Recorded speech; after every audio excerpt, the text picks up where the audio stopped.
উমরের কিছু fan follower, আমরা ঠাকুরগাঁও আসছিলাম, ফান্ড কালেক্ট করতেছি, মানবিক কাজ করতেছি, বাট তারা আমাদের এখানে ডিস্টার্ব করছে, সিনক্রেট করছে।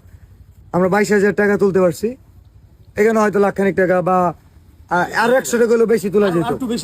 অ্যান্ড উমর এটার মধ্যে জড়িত, হয়তো ঠাকুরগাঁও আসছে, পোস্ট দেখছে, তার কিছু ফ্যান ফলোয়ারকে বলছে যে বিলাল ভাই যাচ্ছে অথবা যাবে, ডিস্টার্ব করো যাতে কাজ না করতে পারে। আমি বলতেছি আগামী 24 ঘন্টার মধ্যে উমরের ফ্যান ফলোয়ারদের দৃষ্টি আকর্ষণ করছি, ওরা কি করবে জানি না, বাট উমর যদি এটা নিয়ে কথা না বলে, মাফ যদি না চায় ওর ফ্যান ফলোয়ার, গাজীপুর ছাড়া বাকি 63টা জেলায় উমর বয়কট। অ্যান্ড এর পরবর্তীতে উমরের সাথে যদি কিছু হয়, থটস অফ বিলাল দায়ী না, কারণ থটস অফ বিলাল মানবিক কাজ করব, তার ফ্যান ফলোয়ার যদি এইসব কাজে বাধা দেয়, উমরের জন্য বাকি 63টা জেলা আমি বন্ধ করে দিতে পারবো। এটা লাস্ট ওয়ার্নিং উমর, এটা তোমার জন্য লাস্ট ওয়ার্নিং। বাকি 63 জেলা তুমি পা রাখতে পারবে না।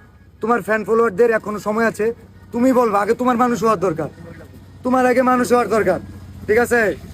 আগে তোমার মানুষ হওয়ার দরকার। আমি 24 ঘন্টা সময় দিলাম, না হলে বাকি 63 জেলায় উমর বয়কট, উমর বয়কট, উমর বাকি 63 জেলায় মানবিক কাজে যে বাধা দেয়, এই ঠাকুরগাঁওয়ের পোলাপানে উমর বলে দিছে, না হলে ঠাকুরগাঁওয়ের পোলাপানে স্পর্ধা হয় না আমাদের সাথে কথা বলতে।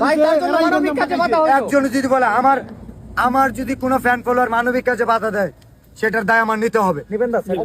উমর 24 ঘন্টার মধ্যে মাফ চাইবে তার ফ্যান ফলোয়ার ঠাকুরগাঁওয়ের যে ঘটনা হয়েছে না, আর যদি না হয় গাজীপুর তার এলাকায়, এটা ছাড়া বাকি 63 জেলায় উমরকে ওপেন চ্যালেঞ্জ, আমি বয়কট। কারণ উমর প্রবেশ করতে পারবে না বাংলাদেশের কোনো জেলায়। এটা চ্যালেঞ্জ না, এটা মানবিক কাজে বাধা দেওয়ার জন্য তার শাস্তি। ঠিক।